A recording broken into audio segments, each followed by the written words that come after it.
Good morning 12th student. आपण परत आपल्या बायोलॉजीच्या लेक्चर्सला सुरुवात करूया. And bit I was also busy with my on online schooling. You all know that.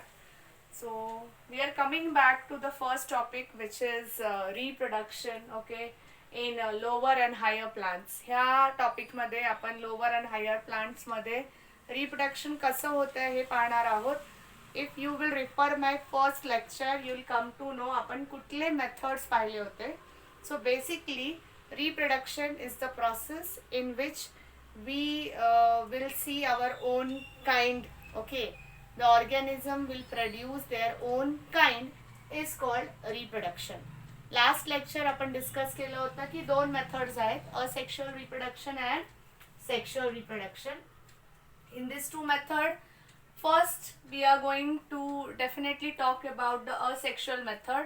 हा एक असा मेथड आहे ज्याच्यामध्ये जो इंडिव्हिज्युअल तयार होणार आहे तो टोटली जेनेटिकली आणि मॉर्फोलॉजिकली दोन्ही प्रकारे it is identical.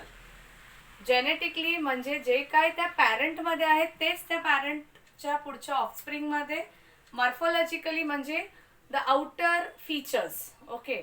So genetic and morphology both this things come together and the individual is form by a method of asexual reproduction.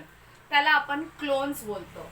ठीक आहे, हा एक टर्म होता क्लोनिंग किंवा क्लोन्स. आपण हा शब्द खूप वेळा ऐकतो. क्लोन्स म्हणजे असा एक ऑर्गॅनिझम जो आयडेंटिकली आणि मॉर्फोलॉजिकल त्याच्या पॅरेंटसारखा दिसतो. असेक्शुअल रिप्रोडक्शन इन लोअर प्लांट्समध्ये बेसिकली आपण रिप्रोडक्शन इन क्लास 8 क्लास 10 मध्ये पण पाहिलं, जिथं सीड फॉर्मेशन होतं आणि त्यानंतर रिप्रोडक्शन होतं आहे, मग सीडमधून नवीन प्लांटलेट निघतो. पण असे खूप सारे हायर आणि लोअर प्लांट्स आहेत. Those do not actually form seeds, okay. ते सीड नाही फॉर्म करत, पण त्यांच्याकडे वेगळे प्रकार आहेत ज्याच्या थ्रू ते त्यांचे नवीन इंडिव्हिज्युअल्स, त्यांचे नवीन offspring they can form. So that is one of the method of producing their new ones by the asexual something in which there are no genders coming together, okay. Asexual there is no genders like male and female इथे येत नाहीये. कुठलाही एक parent आहे, that is more than enough. आपण सुरुवातीला fragmentation पाहिलं होतं.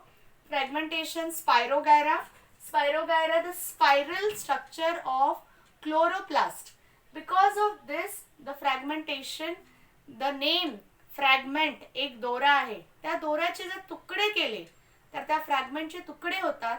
आणि असं स्पायरोगायरा हा असा अल्गी आहे जो हाय आपल्या what we can say stagnant वॉटरमध्ये भेटतो.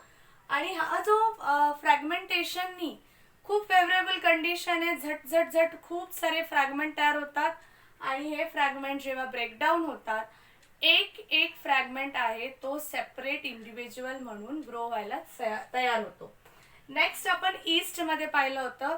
ईस्ट हा एक फंगस आहे जो आपल्या खूप वेळा इडलीच्या बॅटरमध्ये, डोसाच्या बॅटरमध्ये फ्रॅगमेंटेशनसाठी वापरला जातो, okay.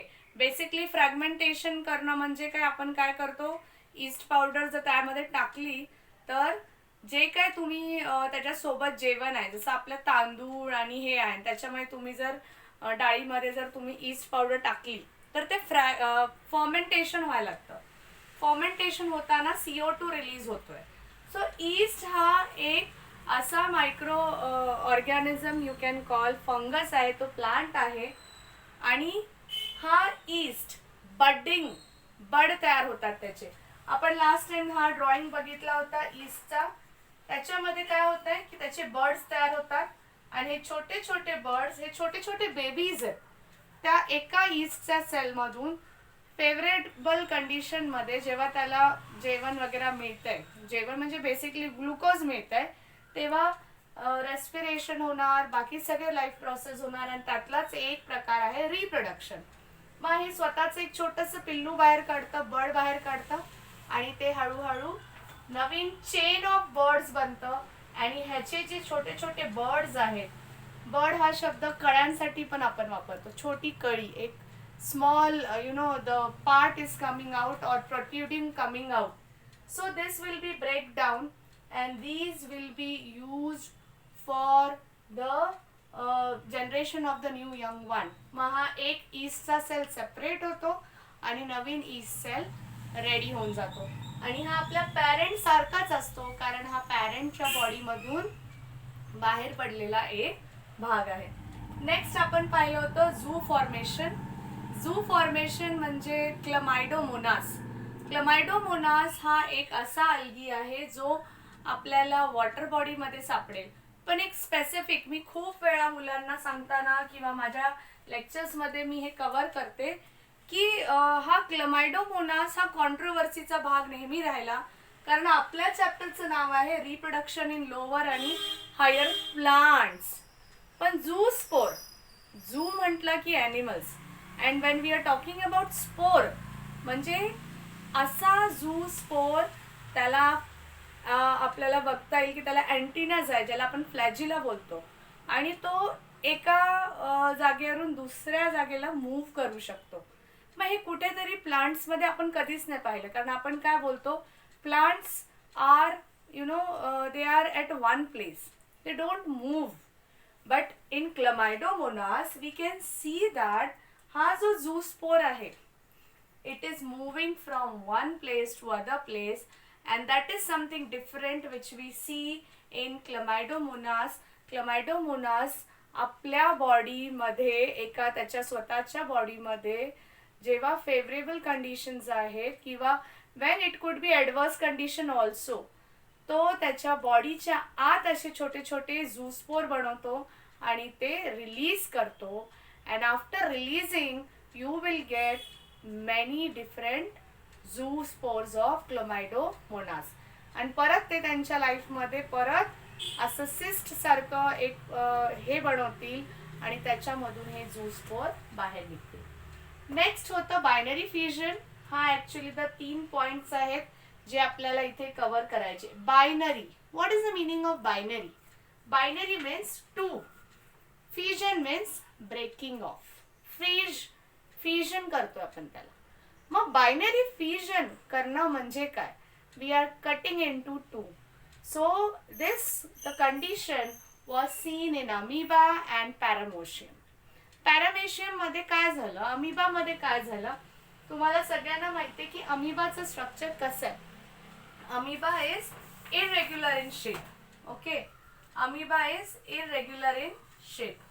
There is no shape for amoeba आणि ह्याच्यामध्ये काय होतं की तो डिवाइड होणार आहे दोन ह्याच्यामध्ये. मग बायनरी फ्युजन करताना जो अमिबा आहे तो स्वतःच्या बॉडीचा शेप चेंज करतो, त्याच्या न्यूक्लियसला डबल करतो आणि एक amoeba will get divided into 2 अमिबाज and that's why we call it as a binary fission. So you need to remember a single microorganism.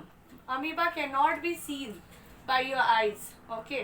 But paramecium, these are all the organisms which are found in water bodies, okay, stagnant water body मध्ये, and this can also get divided into the 2 cells and they form as a binary fusion चा use करून आपल्याला 2 micro organisms किंवा 2 असे वेगळे वेगळे individuals मिळू शकतात. त्यानंतर आहे कॉनिडा. कॉनिडा कोन.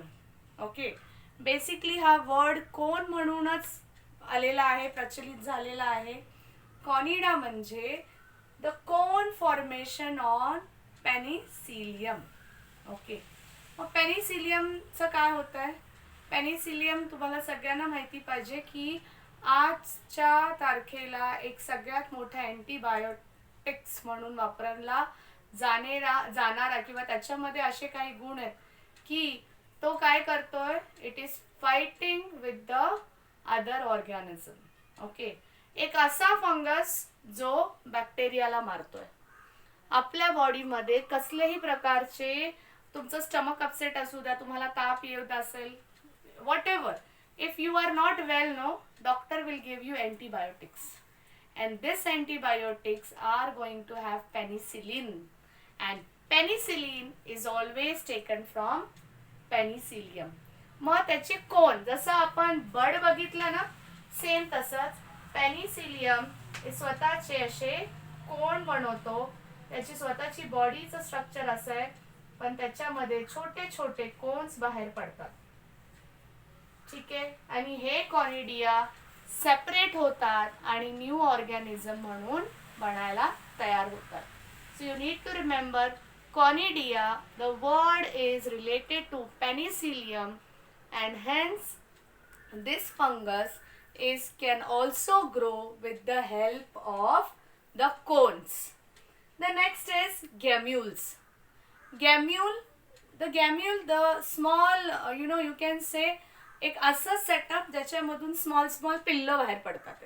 ओके, हा रिप्रोडक्शनचा भाग आहे. प्लांट्समध्ये आपल्याला सापडेल की आपण पाहिलेलं आहे की प्लांट्समध्ये गॅम्युल्स भेटतात. त्याच्यामध्ये एक आहे स्पॉन्जेस जे आपल्याला बेसिकली आपण 9th स्टँडर्ड आणि 10th स्टँडर्डमध्ये क्लासिफिकेशन ऑफ ॲनिमल्स पाहिलं. त्याच्यामध्ये स्पॉन्जेसचं आपल्याला क्लासिफिकेशन दिलेलं होतं आणि त्याच्यामध्ये गॅम्युल फॉर्म होतं.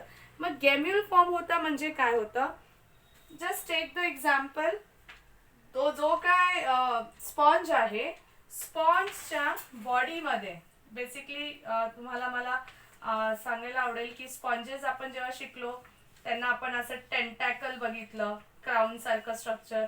आणि आपण त्यांना स्पॉन्जेस का बोलतोय, कारण त्यांच्या बॉडीमध्ये स्पंज जसा असतो तसंच हे स्पॉन्जेस असतात. त्यांच्या बॉडीमध्ये छिद्र असतात. पॉरिफेरा ग्रुपमध्ये आहे हा स्पॉन्ज. आणि त्याच्या बॉडीमधून छोटे छोटे ग्लॅम्युल्स बाहेर पडतात.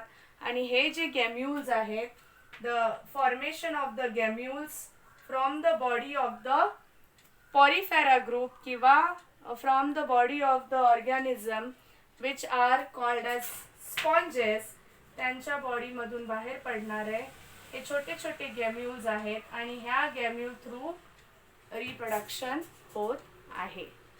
सो बेसिकली आपण ह्या फर्स्ट टॉपिकमध्ये जे काय कव्हर केलेलं आहे त्याचा टॉपिकमध्ये जो पूर्ण रिलेशन आहे तो असेक्शुअल रिप्रोडक्शन आहे. It is purely asexual reproduction. The cloning is taking place exactly genetically आणि मॉर्फॉलॉजिकली. आपले जे काय नवीन ऑफस्प्रिंग आपल्याला ह्या प्लांट्स थ्रू मिळतात आहेत, they are totally clones of their parents. The next topic which we are going to continue with what, that is the vegetative reproduction. हा पण पार्ट तुम्ही 10th मध्ये पाहिलेला आहे. आणि आपला पुढचा जो व्हिडिओ असेल तो व्हेजिटेटिव्ह रिप्रोडक्शनवर आहे. आय होप तुम्हाला हे सगळे नावानी लक्षात राहणारे टॉपिक्स पाहिजेत. जरी तुम्ही खालून गेला, गॅम्युल्स म्हणजे काय, छोटे छोटे बॉडी सेम प्रोट्रुडिंग, जसं बड तयार होते तसं गॅम्युल तयार होतं. आणि हे जे स्पॉन्जेस आहेत ज्यांच्यामध्ये स्पंज सारखे दिसणारे ऑर्गॅनिझम समुद्रामध्ये सापडतात, त्यांच्या बॉडीमधून हे गॅम्युल्स बाहेर पडतात and we can get a new organism. Conidia, penicillium लक्षात ठेवायचं. कोन सारखी बॉडी तयार होते आणि एक एक कोन सेपरेट होतं. बायनरी फिजनसाठी पॅरामेशियम किंवा तुम्ही अमिबा लक्षात ठेवा.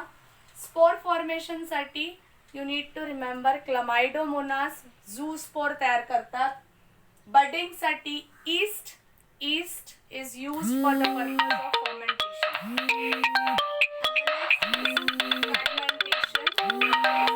In Spirogyra. So we will continue with the next lecture. In that I will be taking the next topic, that is vegetative reproduction. Thank you class.